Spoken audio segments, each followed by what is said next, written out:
All right, so we're live.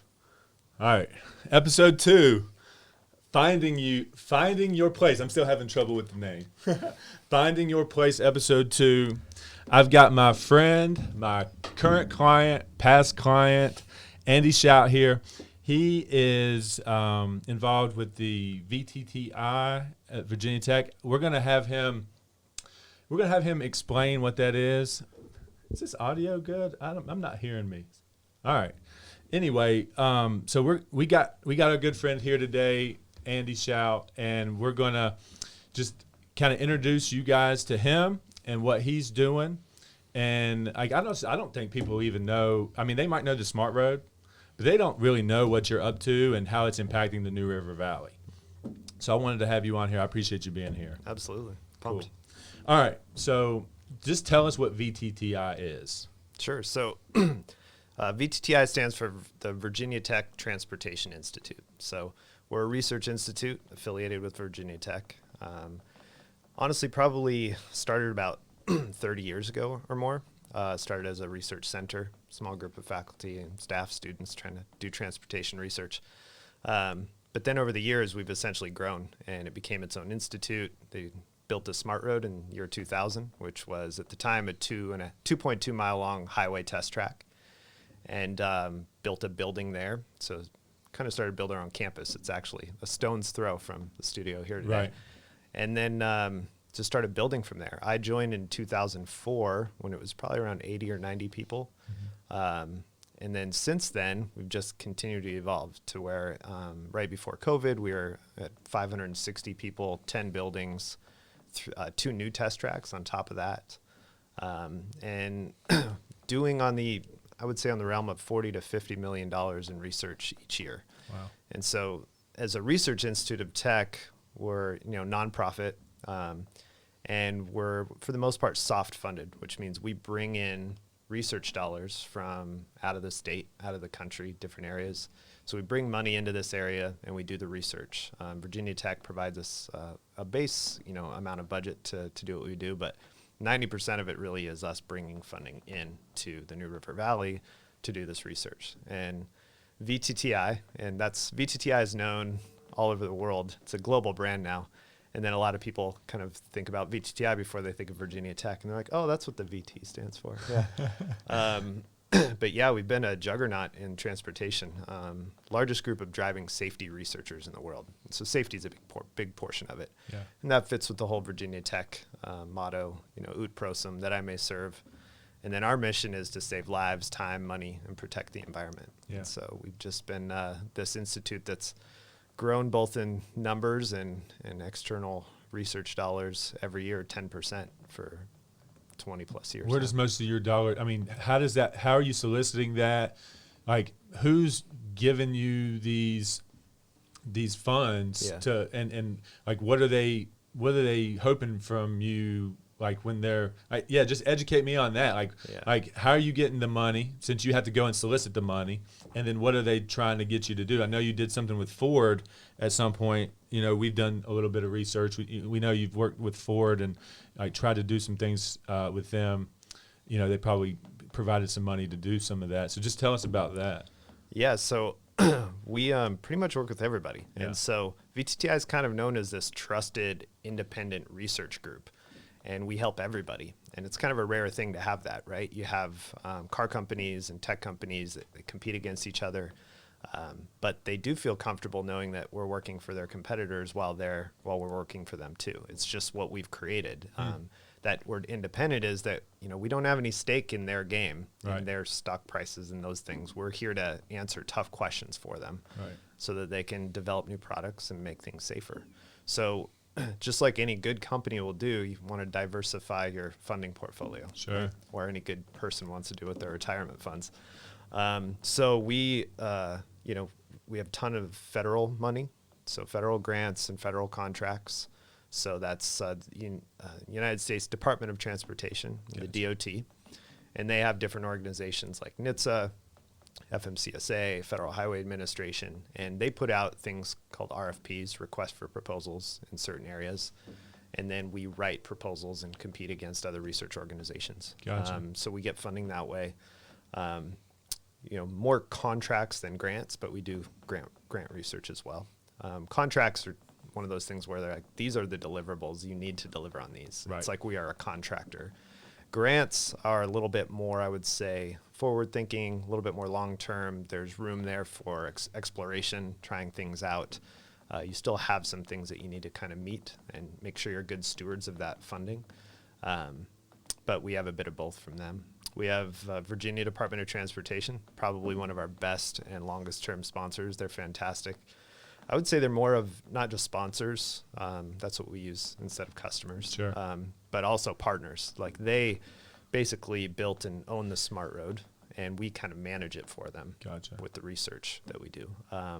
So VDOT is amazing. They're one of our best. And then it's the easiest way to bucket it is you got federal government funds, so public funding, taxpayer money, that kind of thing. So the federal government, state DOTs, and then the other side would be private or industry research funding. Yeah. And that's all the car companies, tech companies now, they're big into it. You've got Google and Apple and everybody kind of playing in this space, actually accelerating all the innovation that's happening in it. Yeah. And then suppliers, so tier one suppliers, they basically, they're developing products and things that go into the cars. And so a lot of times as a tech supplier, a tier one supplier, they are trying to build systems that then Fords and GMs would integrate into all their production vehicles. Yeah. Anything from airbags to collision avoidance systems to steering wheels, all those kind of things. So we've diversified our portfolio. We have probably 100 sponsors at any given time actively funding us to do around 300 projects. So we're busy. Wow. I mean, I've taken a part of some of the studies. You've put me on the list or something, and they call me. They want me to come up for a few hours and pay me a $50 something and like ride through the car. And like the last time I was up there, it was some sort of autonomous thing. And, they were sending out dummies across the road to see if the car would stop. Or like we ran over one of them at one point. Like it was wild. We were in the back seat, and you could feel the thing roll over. It was kind of wild. Like, what are y'all working on now? As far as like, do y'all have any studies going on that you're trying to get people to come in and like be a part of, so you can get data? Absolutely, yeah. If you go to our website, vtti.vt.edu, there's going to be a place on there where you can sign up as a participant. You can be put into our database.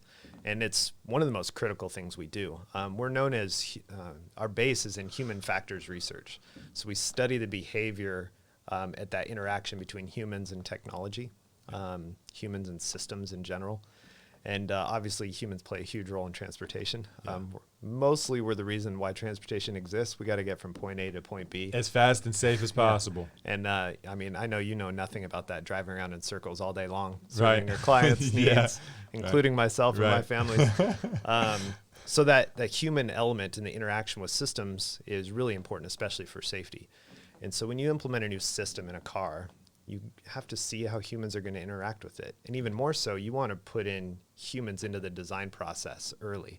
A good example is, and maybe this is, I don't know what study you were in, but let's say we build an autonomous system that's letting you, call it adaptive cruise control. It's cruise control's on, it's going to slow down if cars slow down in front of you, it's going to speed up, so you don't have to. That was the one I think I was a part of. It's longitudinal control. So it's taking care of some of that for you. But what if some event happens, like we call it a surprise event or some kind of imminent collision where somebody walks out or a car stops really hard? Yeah. What we do is we set up those in a controlled, safe environment. We set up those instances, and then when we surprise you with it, we look to see if you take over control of the vehicle or if you trust the vehicle to actually handle the situation for you. Yeah. Now, there are ways that we can design it better so you do trust it more. Sometimes if you take control, you'll actually lose the benefits of the system that's engaging already. And so that's what we look at, is how to polish and design these systems to make sure that the best, safest outcome happens. So it's a huge part of what we do. Yeah. Even more so, you think of autonomous vehicles, it's taking control away from the human with the idea of better outcomes. Yeah. But you have these situations like I just described where you don't have fully self-driving autonomy, you have this partial automation. And in those instances, you're actually expected to take over sometimes and not others. well, humans have a tough time determining really what they should do. Yeah. And in fact, a lot of times it's just reactionary. And so we do a ton of research, even more involving humans now that self-driving vehicles has really hit the media, and it's been accelerating. It's headed to scale. I mean, it's headed to the masses for sure. I mean, no matter what you think about electric cars or gas-powered cars or hybrids, like autonomous technology seems like it needs to be available in all of those, in my opinion. I mean, I know we got this electric wave coming, but it feels like, all the gas-powered stuff needs to be there too. I mean, it needs to go into those type of cars as well. What do you think about that? So this is kind of like, we all come from autonomous vehicles from different places, but the biggest part is that all of our research really shows that the majority of collisions, fatalities, injuries from crashes, they involve human contributing to it in some way. And it's not just because we're bad at things. We're actually really good at driving. The average driver will go 17 years without a police reported crash. Right. That's pretty incredible. Like, we're very capable. But it's just it's amount of miles you drive, and it's just amount of time before you're going to kind of get there. The 80-20 rule, you end up with this element where actually there's some pockets of people who aren't great drivers, and they contribute to the majority of the issues that are out there. But we do know that if 80 or 90% of crashes are occurring because of the human, what's going on there is that we're not good at some things, like staying vigilant all the time. We get distracted. I wonder what would be so entertaining that would be pulling us from this monotonous drive, right? We get tired. Some people drink and they get intoxicated, and then they don't make smart decisions. So there's these pieces where we do fail. Yeah. Now, autonomy has the ability to kind of, delivering it in a way that where it makes sense to, has the potential to eliminate a huge portion. And, we've gradually innovated in transportation. We plateaued out in the U.S. of 40,000 deaths a year, worldwide 1.25 million.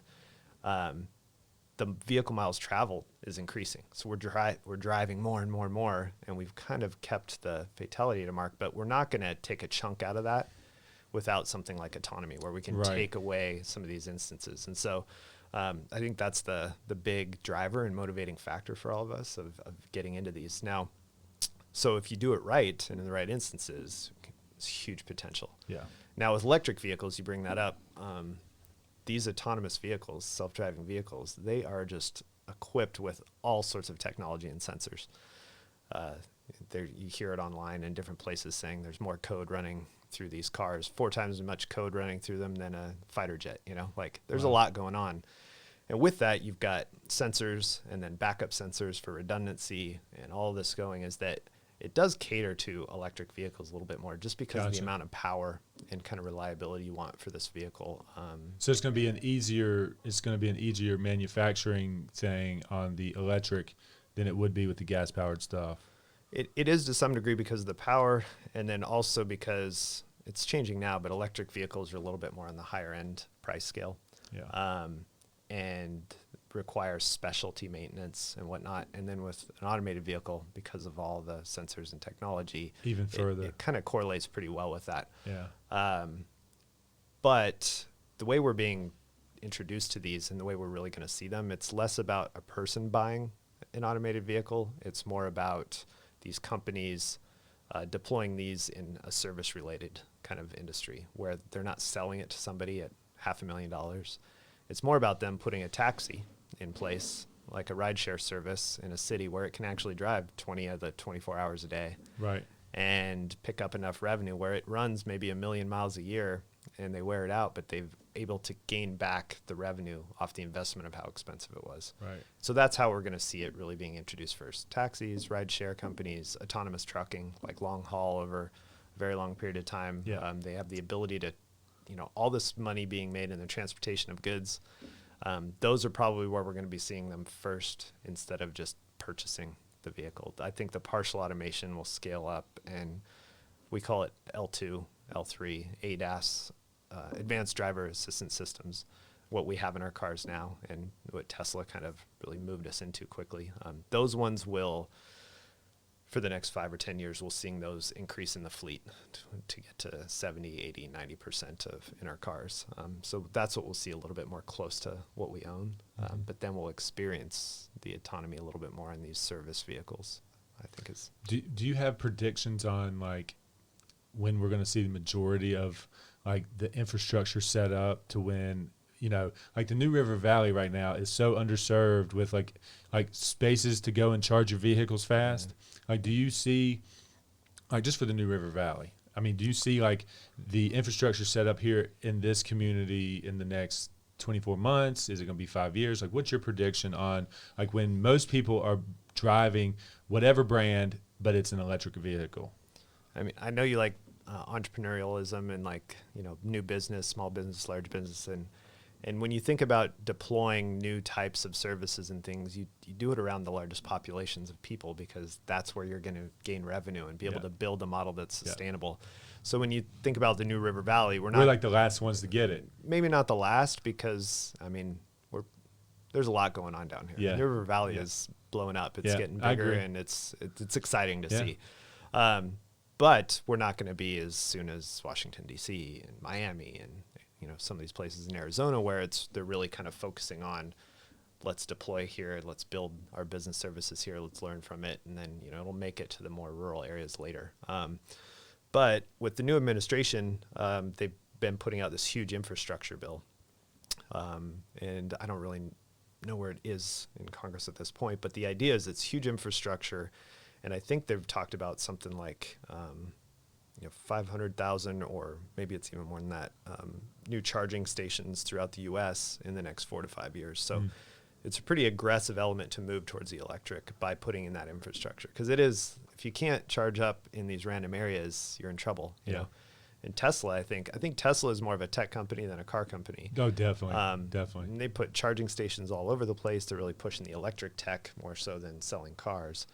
And I think that's one of those required things. Like nobody else is going to do it, so they just tripled down on let's put these charging stations everywhere. So that infrastructure needs to be there for it to become to be adopted, like that disruptive innovation where everybody starts rolling into it. Because using cars is freedom. It's the American way. I want to go where I want to go when I need to. There always seems to be a gas station. I had a friend out in, I think she was in Oregon, but had a bunch of trouble trying to navigate to this wedding this last weekend because there was a forest fire, so it cut off their original route, and then they had to backtrack, and they almost didn't make it to the location because where are we going to charge our Tesla? Right.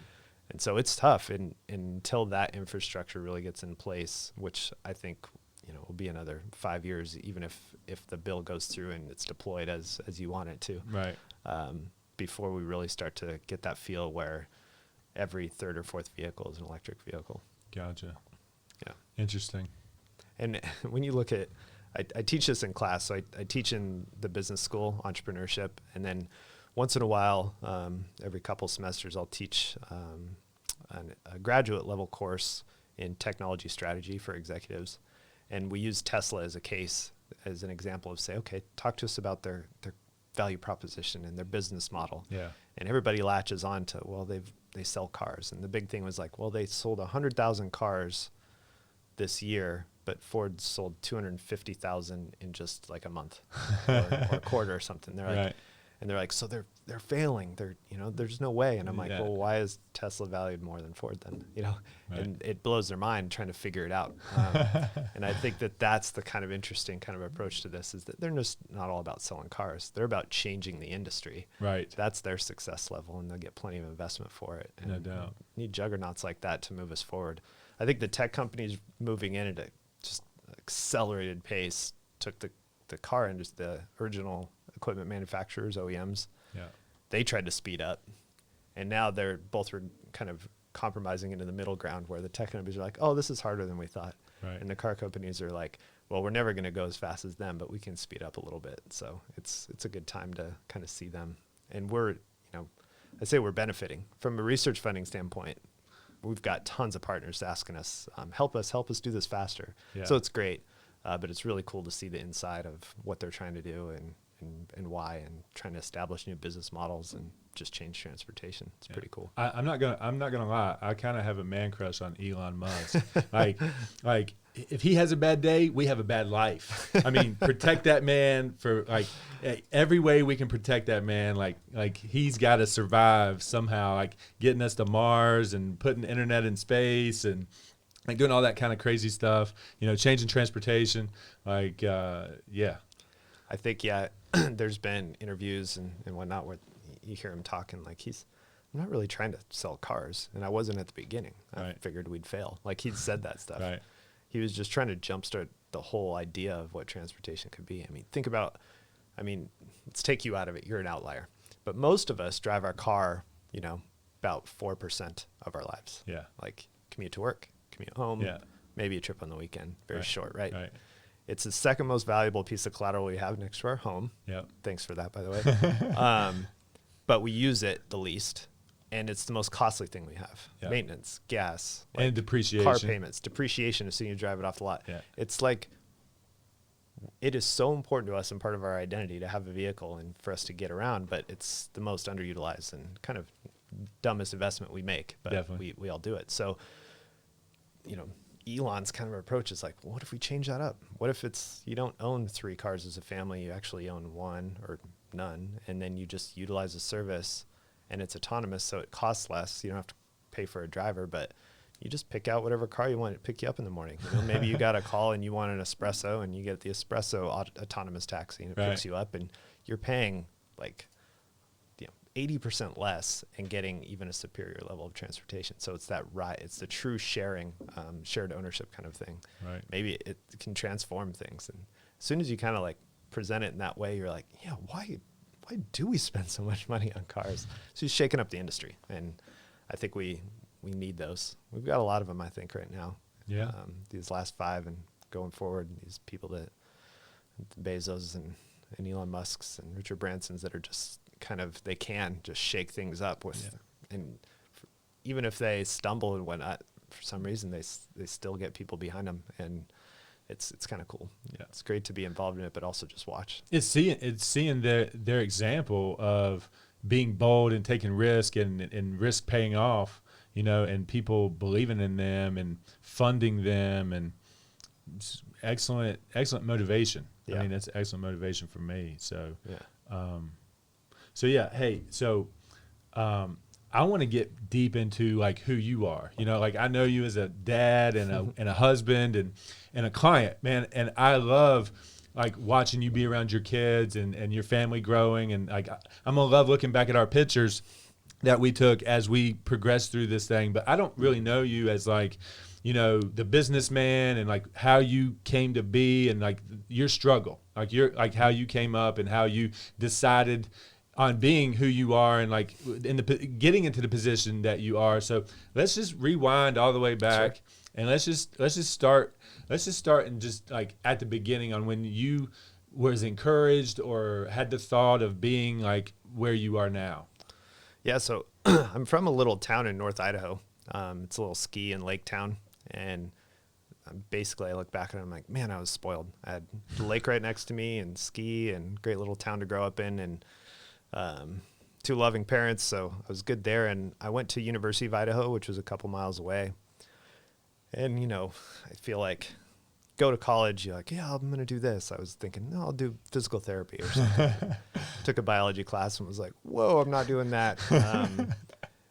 And I took a psychology class. Professor was super engaging. And I was like, human behavior, that's pretty neat. But, you know, I think about what people do. Automatically think about psychology. I'm like, what, are you going to be a therapist? Right. I'm like, oh, I don't know.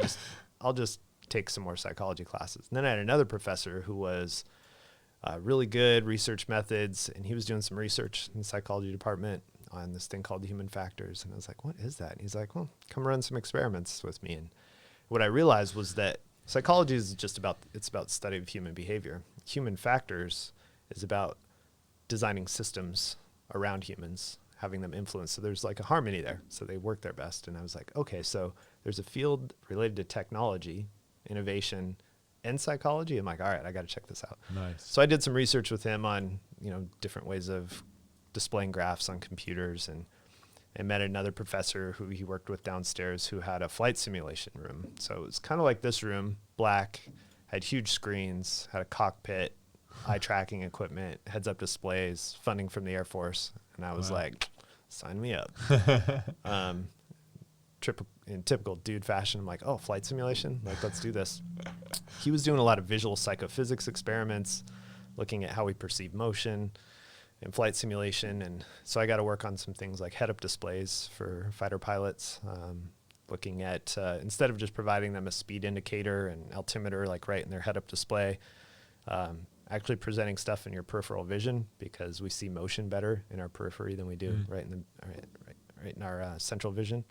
So doing experiments, running people through these, having them perform flights with these different things, see how well they perform. And that's when I got hooked to human factors. And I stayed there for a grad degree and did internships with Battelle, with Daimler Chrysler, and just that's when the transportation thing came in. I was in flight. It's harder to really, it's a smaller area in the aviation world. But surface transportation was kind of wide open. And so after I did some internships, I put my thesis on that and focused on perception of how speed is in driving in fog. Like this morning, there was a heavy fog out. I don't know if you were up early I wasn't enough, up. Scott. No, I wasn't up there. Yeah, you know me. The old sleep in. But Yeah. there was this huge article in Nature, which is kind of like a premier journal in the science field. And they talked about how fog reduces contrast, makes you think you're moving slower, so you speed up, and that's why people drive too fast in fog. So I did some research on, I don't really believe that. I think it depends. And so I looked at thickness of fog. And so if you drive in a certain thickness of fog, you actually can see pretty well close to you. You just can't see far away. Yeah. What that means is that the objects that are moving through your vision, the optic flow, the stuff you can see is going by faster.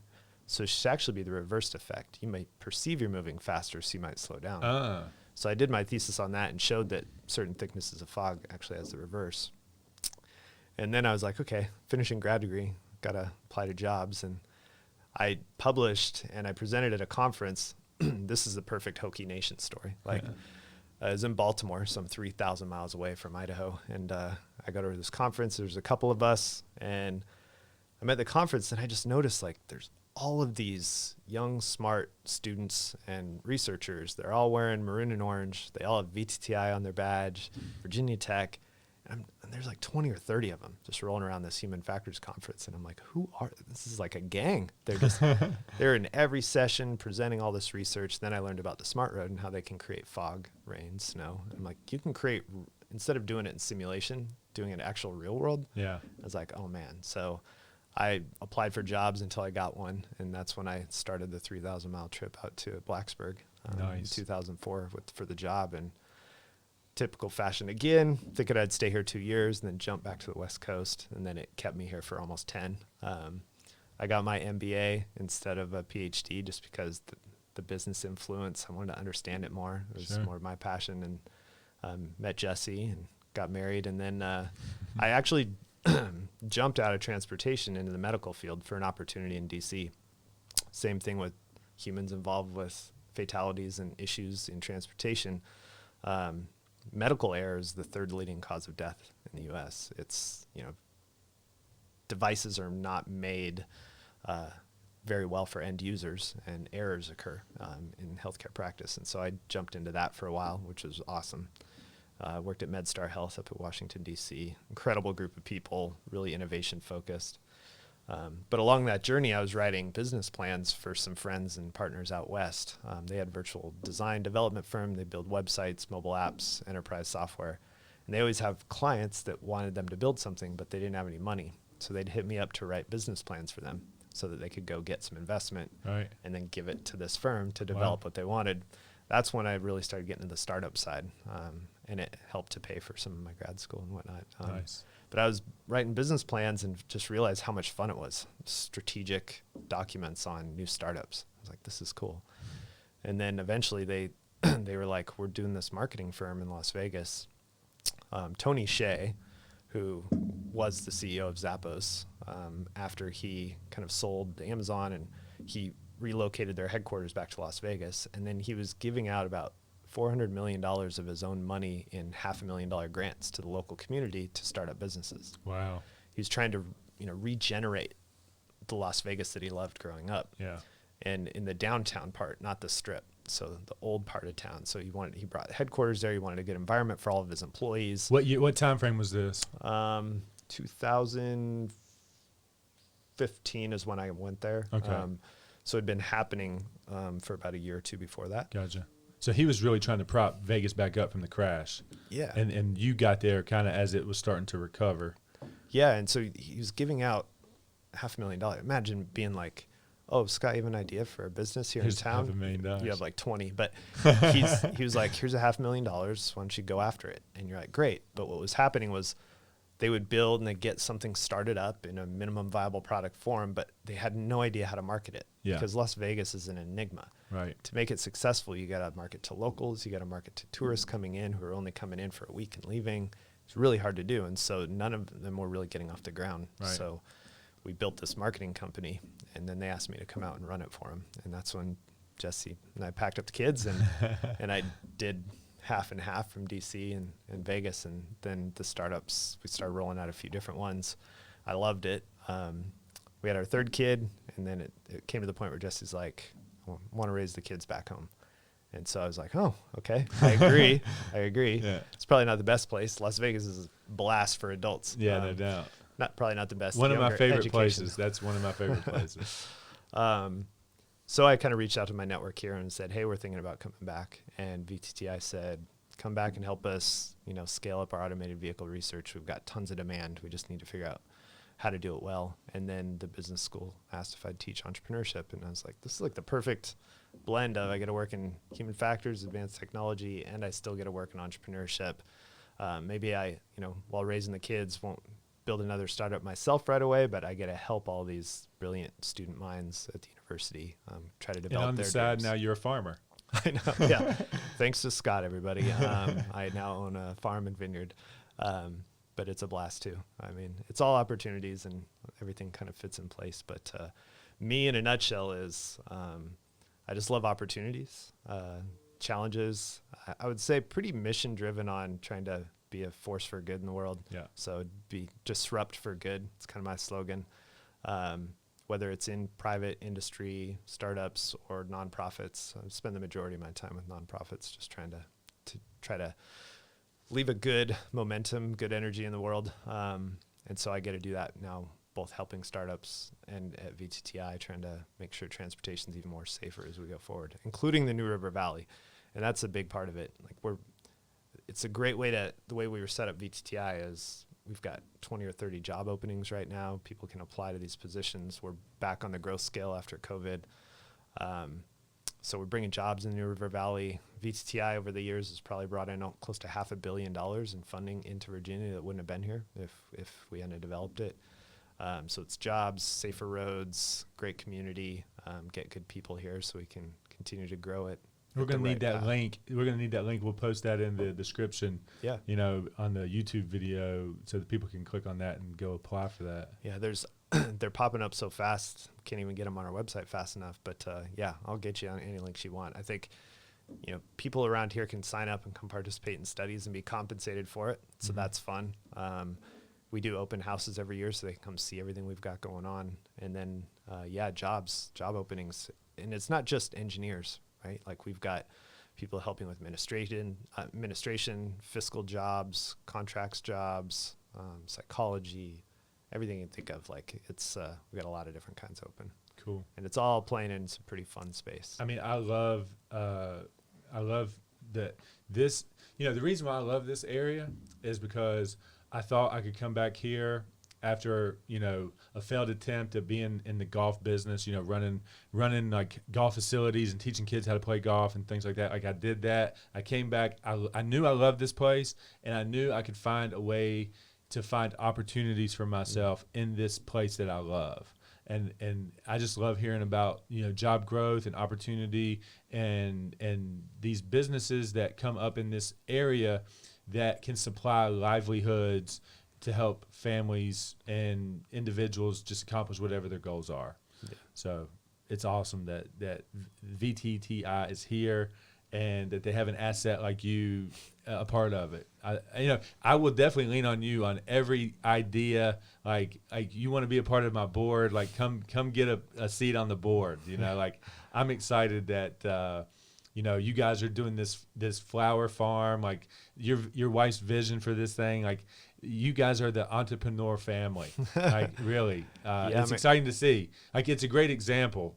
Like just being around you guys is like, well, I like this. I'm definitely gonna need that. Like I want these kind of like the family that you've created, dude. It's awesome. Like I'm proud of you. Thanks. I'm proud of you. I mean, there's a lot of luck there marrying such a wonderful person. She's so passionate and she has these visions on so many different ideas and things. And this is just something that she's wanted for so long. And it's like, we all worked together to try to find something that was just right, that wasn't going to be something you sacrifice on. What a hard thing to do. I can't wait for her to come on and us tell the story of like what we were about to be and what we were like the next day. Yeah. I can't wait to have that story with her. Yeah, I know, the what ifs, right? Yeah. But she's one of these people who she's like, no, I see this, I have a vision for it, and it's going to happen. Like, and I'm a critical thinker, and that's where teaching entrepreneurship comes in. I teach you how to de-risk decisions. Yeah. There's always risk, but you want to take calculated risk. Right. And so I think about it from every angle. It's the researcher in me too. It's trying to understand from an engineering perspective where the failure modes are so we can design around them.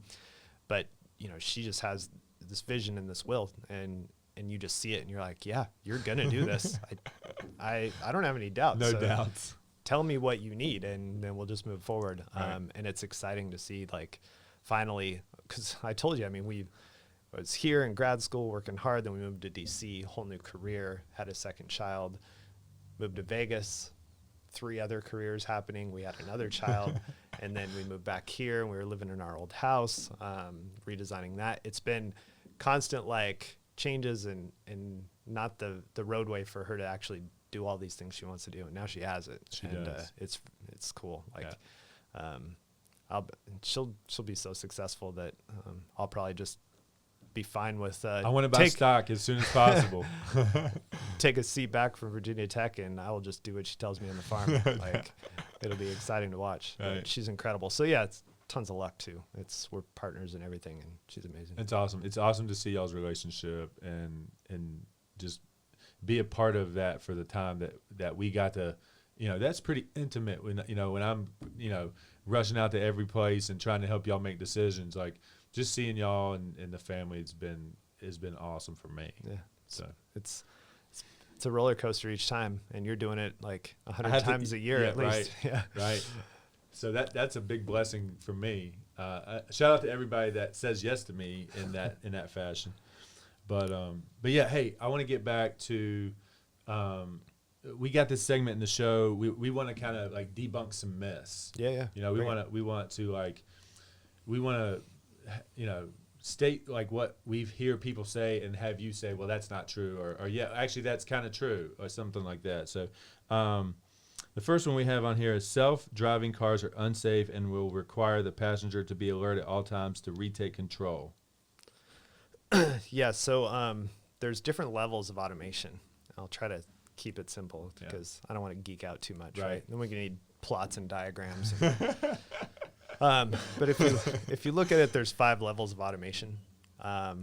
Level 1 and level 2. That's kind of where we're at right now. So level 2 means there's some level of control longitudinally that's automating, and then also laterally, which is lane keeping. Mm-hmm. So you have cars now that are coming to production that you can buy, which will keep you from running into cars on the highway, and when it slows down and speeds up, it'll keep you from going outside of the lane.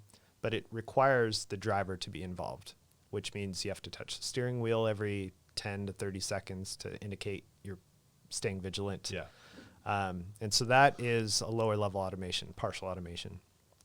The key of those levels is that the driver is responsible for the drive. So it's an assistance system. It's not full automation. Right. So you're still controlling it. Level 3 is this quirky middle ground. I'm going to skip it for a minute, but it's in the middle of where we get to self-driving. So level 4 is self-driving vehicles. This is the level where there might not even be a steering wheel. It is fully in control of the drive. within an operating design domain, which means you take a zip code and you take a certain type of weather. And if it's sunny, there's no rain or snow, and it's in this grid, it can drive self-driving. No steering wheel needed, maybe. Maybe it has a steering wheel, but when you go into level 4 mode, it's going to handle everything. So you don't have to take over or be in control. Yeah. Level 5 is like the unicorn, the mythical creature. I don't know if we can capture it or not. You get close to it, it's going to run away. Right.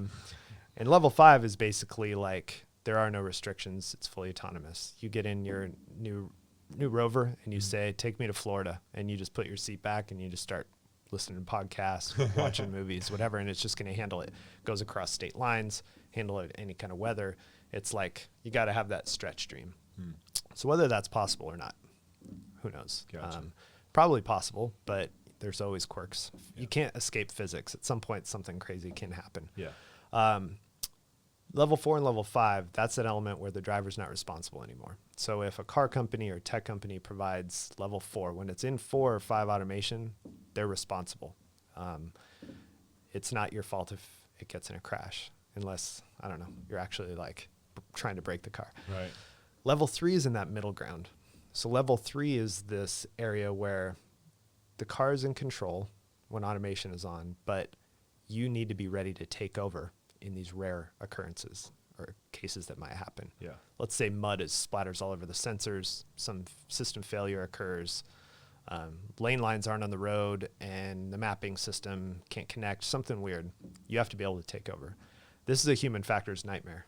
It's in the middle here for us because if I'm asleep, it's got to alert me, wake me up. I need to get my bearings, understand what's going on, and take over the vehicle. Now, if you're going 60 miles an hour and it takes 20 seconds, how far have you driven? You know, you've driven a long time where you're in this stage where the car isn't feeling good about the situation and you're still waking up from your nap. That's an extreme kind of situation, but it's definitely feasible. So you're seeing some people dabble in level 3, and as a researcher, I'm happy to do it. Once we can do it in a controlled facilities like we have on our smart road and things to really learn if we can do it. Yeah. But you're seeing a lot of companies saying we're doing level 1 and level 2, and then we're going to skip 3 and stick to 4. That middle ground it's a super gray area, and it's very hard to do. Yeah. And when you're responsible, liability and all those, it's a dangerous area. So self-driving cars, are they dangerous, et cetera? The thing about it, if you get to 4 and 5, it will be reliable. We have very strict regulation and safety testing that goes into deploying things on the road. But if you think about how the idea of the design is that we have 2 eyes, 2 ears, and we're driving, right? Well, a self-driving car in autonomous mode can have 100 eyes looking in all directions, and it never blinks. Right. It doesn't get tired. Right. There's a lot of benefits to this designs of these systems. In fact, they don't just have eyes. They've got multiple types of eyes. They have laser eyes, radar, camera vision. And so the opportunity, if you can dial it in and do it the right way, is that they absolutely have the ability to be safer in almost every situation.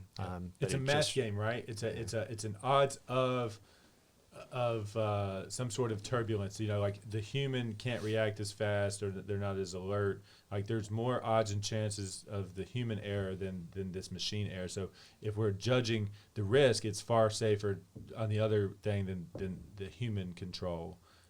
Like bottom line, right? If you do it, if you do it the right way. Now you've got these companies that compete against each other. It's no doubt some of them are probably going to do it better than others. Yeah. In some levels, it's a black box there. You don't know how their AI and algorithms working and what's going to happen. They have to set it up and train it to handle all sorts of situations. It's very tough to do. We have an example of one of our statisticians was driving a level 2 vehicle, and at night approaches a work zone, starts to come in the work zone. He's got his hands off, and then a bear jumps over the barrier, the Jersey barrier, and runs right in front of him, and he has to grab it and turn it to miss the bear. There's an automation. Like, do you think that there was a situation where these car companies at that stage were like, we need to train this to avoid a bear at night in a work zone with like no time to collision? Like, it's just going to happen. I mean, we have to help them come up with all these crazy ideas, and they have to prioritize them on how they should train this to handle what situations. And I would say if everything was predictable, if we took I-81 and we said, okay, all cars on I-81, all autonomous, no manual drivers. We could do that probably tomorrow. Wow. Because all of a sudden you have predictability. Yeah. They can talk to each other. They know what they're going to do. You have 100% adherence to the rules of the roadway. Right. But if you go out there now, I would say 1% of the people are driving the speed limit. In fact, they're driving under the speed limit, too slow and creating a safety hazard. Right. Nobody's adhering to the rules of the road. Yeah. That's the complexity. Putting these on the road with humans that are driving it, humans are unpredictable. And there's so much variable. Yeah. Yeah. All over the place. So that's the tough part. Gotcha. So again, back to your question, self-driving cars absolutely have the potential to be safer than us. It's hard to do though. And it's our director used to say, it's not a revolution, like it's going to happen overnight. It's an evolution still. Yeah. It's really hard to do it really well. But that's what we're all working on. So, to go deeper on that, I feel like you guys are doing such, in-depth research. You're spending so much time. Even if you got something that could go to the public and be safe, now you got to deal with the government. Now you got to deal with like regulations and like how that's going to play out, and like, the fears that they have and the lobbies that they have that are lobbying against all this stuff. Like, it just seems like, it's just going to be a long time before we get to full scale. Yeah. Like where everybody's like understanding and like happy with it, because change is hard. Yeah. Change is like the hardest thing. Yeah, regulation's interesting. So when I came back here in 2016, there was it was an interesting time because there's so much hype about it. There was a lot of research money getting put into it. But the government wasn't regulating before understanding it. And this is one of those times where industry and government, they were working really well together. Nice. There's this conference called the Society of Automotive Engineers Government Industry Meeting. And it used to be a very small thing. And then it was so good because all these industry people were there, all the government was there, and they were just working together to try to have a conversation. The government, and like it's a person. It's not one person. The government, though, most stakeholders, they understood that the opportunity to innovate and develop here is going to be done by these industry players. We can't just block it because we're afraid of it, but like it's going to happen no matter what. So let's be open to this and keep the conversation going. And the industry partners were coming in, not thinking of them as the enemy, but saying, how do we help? How can you help us do this safely, but let us still proceed? And it's been a really good balance for these last 5 years, in my opinion. And I'm great. on the podcast, so it's really what my opinion means right now. So it's been that way. And so they haven't just been putting regulation just for the sake of it. It's been a really, I think, good symbiotic back and forth. They're doing the research on it. We're doing a lot of it. We're reviewing all the federal motor vehicle safety standards on what we need to change to allow. Because an automated vehicle doesn't need mirrors, right? Right. Well, mirrors are required on cars. Right. So how do they translate that? Right. Steering wheel? Like, that's needed in a car. Well, not if it's automated. So everything that was kind of a standard, like by every sense of the word, is now being revisited because this is a game changer. It changes everything. And so everybody's understood that this is going to require a lot of work. But of course, the whole point of the regulation is to keep the roads safe and do the best we can. And so it's been really good experience on both sides. It's everybody's at the game for the right reasons, at least. Well, I think you touched on this next question, but I'm going to ask it anyway. Self-driving cars will not work in adverse weather conditions.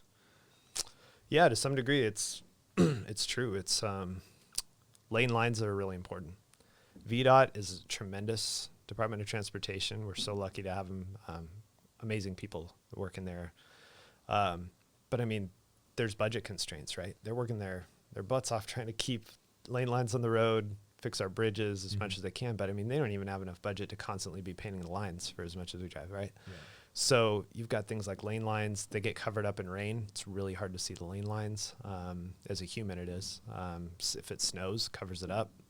So you have mapping systems and some types of location that can help with that, but it's really hard to do. And like I said before, you don't just want your cameras to be able to identify the lane lines. You want your cameras, you want your LiDAR to help with that, so there's redundancy, so it can verify, so that it's super accurate.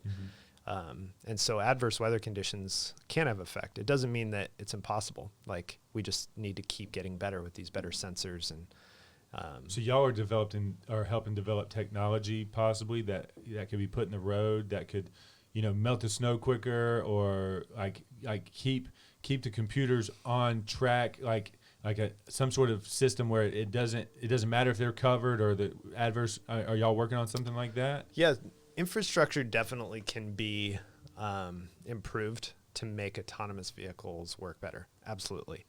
It's just a really expensive investment and very timely. You know, when VDOT puts in a road or something, they expect that road to be in good shape for 20 years. Right? Yeah. It's not something they can just change out every year just to catch up. So the autonomous vehicle companies, self-driving cars, they're trying to build them to where they don't have to rely on infrastructure needs. They're trying to develop them to handle the situation regardless. But there are things that you can do. Barrels and work zone barrels and things like that. Some of them, you know, radars can't detect. So they need to make them so that they're more beneficial to these sensors so they can detect them. Little things like that are very helpful. There's something called V2X or CV2X. It's connected vehicle to everything. So it's this constant communication between infrastructure and vehicles.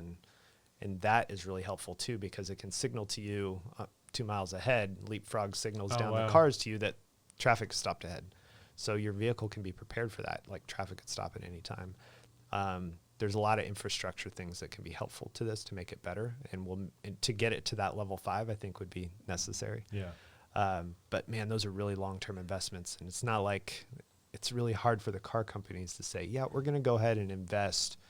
Here's another $1 billion for you to invest in Washington, D.C. in the infrastructure just so we can deploy our cars there. It still relies on citizenry and the taxpayer money and the governments to try to do that. And it's just not something that they don't make profit, right? So they don't have huge pools of funding to just deploy that like tomorrow. Right. So I will say that they're trying to develop the cars to be able to handle it without the requirements that of would be the infrastructure. best scenario, sounds like. Yeah. But that's why level 4, I think, is the best one, is they deploy these in an area that they know, that they've trained on. They know the infrastructure, they know everything that's going on there, and then they'll work based on the weather conditions that it can handle, and then they'll have it set up where it won't work if the weather gets too bad. Gotcha. All right, cool. That's why some companies have started in like Arizona. Weather's pretty predictable there. No doubt. You got gridded roads and really good sunshine. Just 90 degrees and dry all the time. There's a reason why they're deploying there first, is they want to get a lot of miles, do it in a pretty predictable place so that they can really be training the system to learn. Not a bad place to go, the desert. Flat, dry, don't have to worry about the conditions typically. Yeah. So you're going to see close to the equator deployments, I think, before they move up. Right. Other Makes areas. sense. When it starts hitting mountains, I think that's going to be a problem. Yeah. We'll see. So like Torque Robotics, I mean, local, Yeah.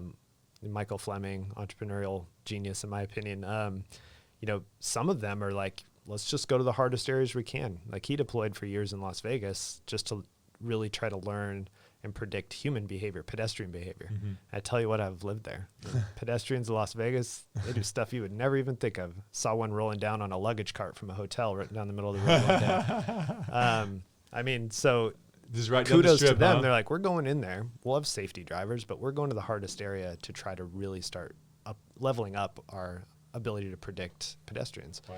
So you can take it different ways. He was also collecting data in pretty traditional roadways and whatnot. But I mean, if you wanna get to it, let's get to it, right? Right. He threw it into the heavy mix. Hey, trial by fire. Yeah. Just jump in. And he had safety controls in place, so he was comfortable doing it. A lot of training, a lot of good people in the car to make sure. But there's just different approaches. Cool. All right, self-driving cars can be easily hacked. So cyber, it's an interesting area.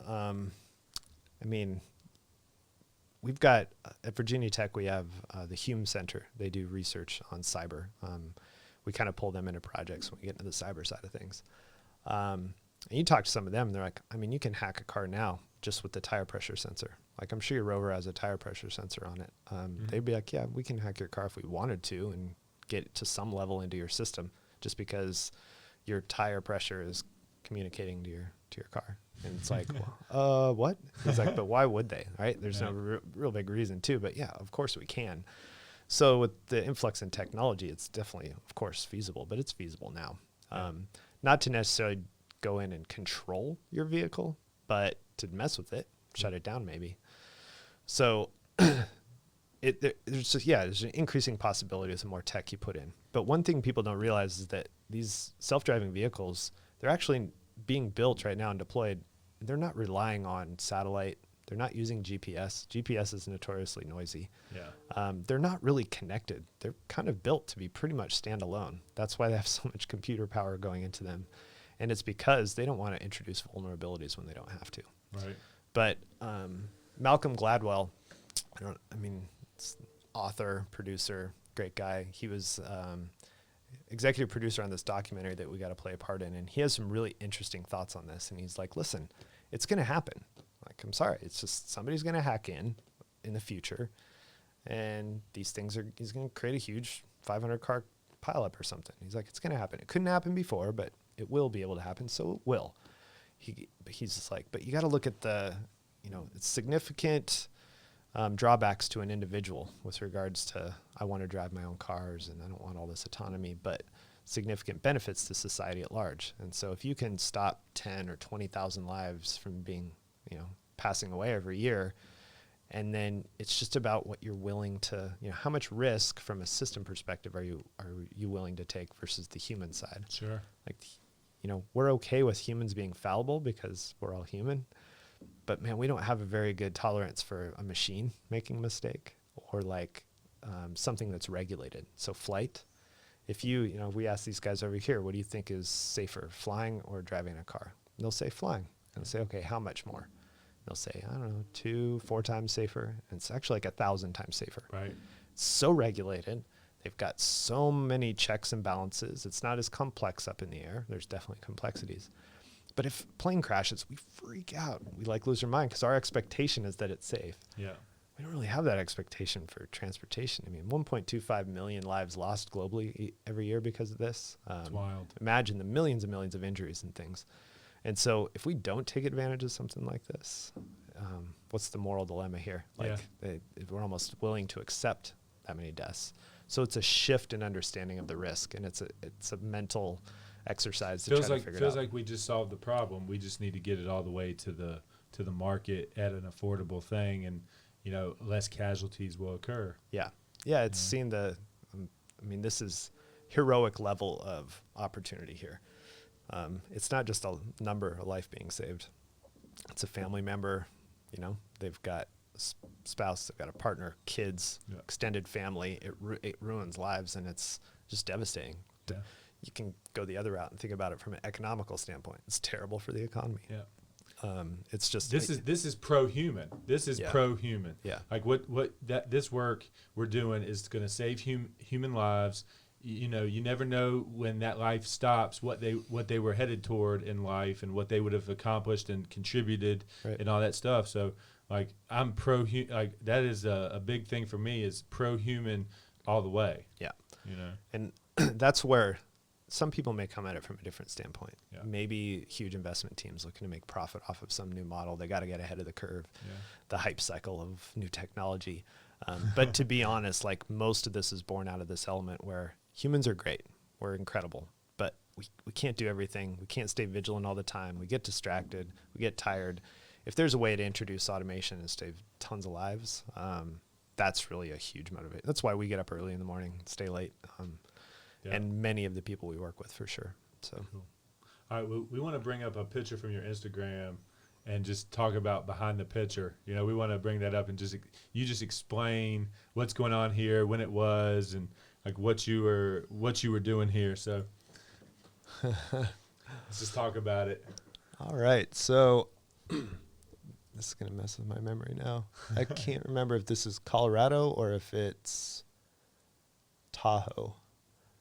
So I'm the guy with the yellow pants. I don't know. And then in front is Dr. Gregory Fitch, VT alum. He worked at VTTI for many years. At this stage, he was working for VTTI, and we were on a trip. I think this is in Tahoe. So these are the snow-capped mountains you see from Las Vegas? Is that Tahoe? No, this was pretty far north. Okay, gotcha. So California. Okay, gotcha. California, Reno, that area on the border. I just remember being out in Vegas in March, and there was this mountain range that was snow-covered.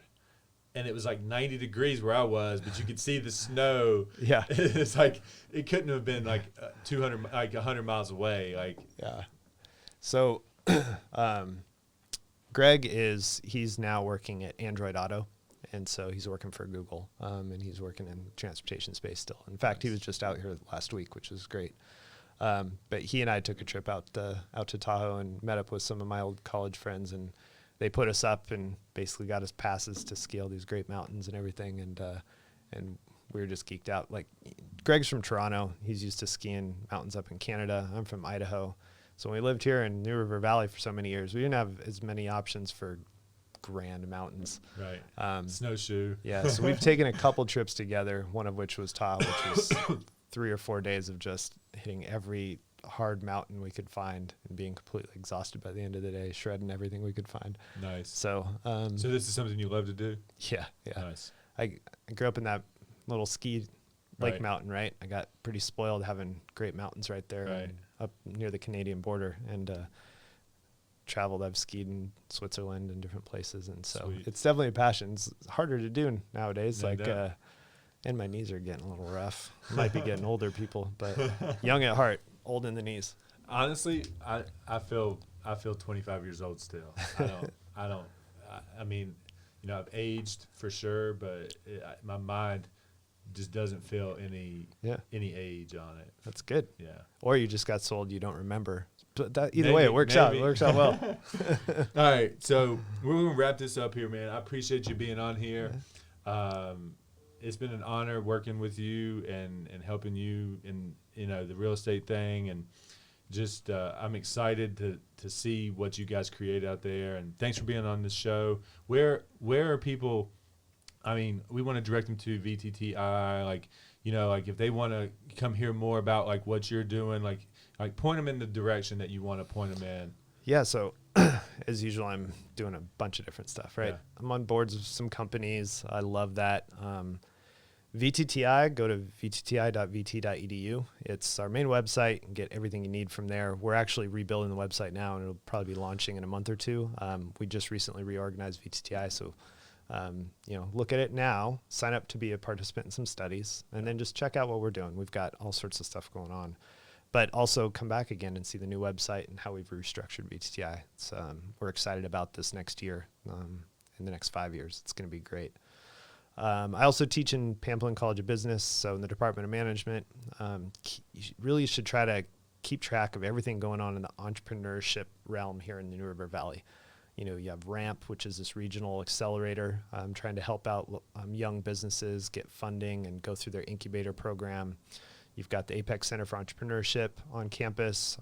They're co-curricular, so they're doing it outside of the normal curriculum, building a center. They have an accelerator and incubator. I teach entrepreneurship on campus. The students here are amazing. Like, it's so fun to teach seniors how to really, after they've gotten their entrepreneurship minor or their major, how to help them basically take a semester as a capstone and spin up a startup and go through that feasibility approach. It's so fun and it's invigorating. But I just got to say, like, Virginia Tech is now a juggernaut for entrepreneurship. And that's just only going to help the New River Valley. We just got to keep them here. We just got to keep creating an ecosystem where they feel comfortable starting their company here. They have access to everything they need. Affordable housing. Yeah. Well, there you go. Affordable housing. Lots of people here so that they can hire good people. They have choices rather than just, you know, settling for certain team members. Michael Fleming, you know, he kept Torque Robotics here, worked it for 12 years, waited for the right time in the market to have their majority stake acquired by Daimler Trucks. But part of that deal was he wanted to keep Torque headquarters here in Blacksburg. Wow. I mean, that's amazing. That's awesome.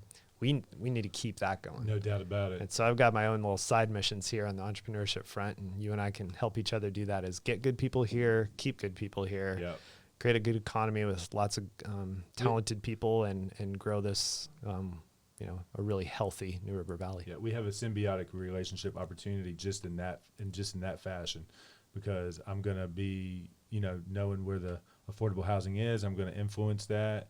You're going to need people to stay here to get these jobs and keep developing these technologies and things like that. I'm excited for our future moving forward. So another tough one, and you and I, I'll leave this as your last challenge to think about, is let's say I want to hire in some senior talent from outside of Virginia and bring them here. You know, there's this spousal replacement. They need placement too. And so that's a tough thing, is to create this ecosystem where it's not just hiring one person, it's that they have a landing where they have other job opportunities. Having a good landing for their family so that they're not investing a whole bunch on just one person's employment. So we got to do better about that. There might be something there where we can help communicate that. I know like Onward NRV and some of our local chambers of commerce and stuff, they're working on those things. But the best thing we can do is think about bringing people into here for those positions and having jobs for them. And then they will help. I promise, if I'm hiring people to come in, they're going to create more jobs. And that's what I'm talking about, is trying to get a little bit more of an exponential growth by bringing good people in who are part of this New River Valley Hokie Nation area. Sounds great. Well, that's episode 2. Hey, thanks everyone. Give us a subscribe, a comment, any questions for Andy, put them in the comments. He'll jump in there, answer those. Please go to our YouTube channel, subscribe to that, and we appreciate you watching today. Thanks a lot. Thanks so much. Sign up for some studies. Definitely. Come play with some. They pay good. They pay pretty good.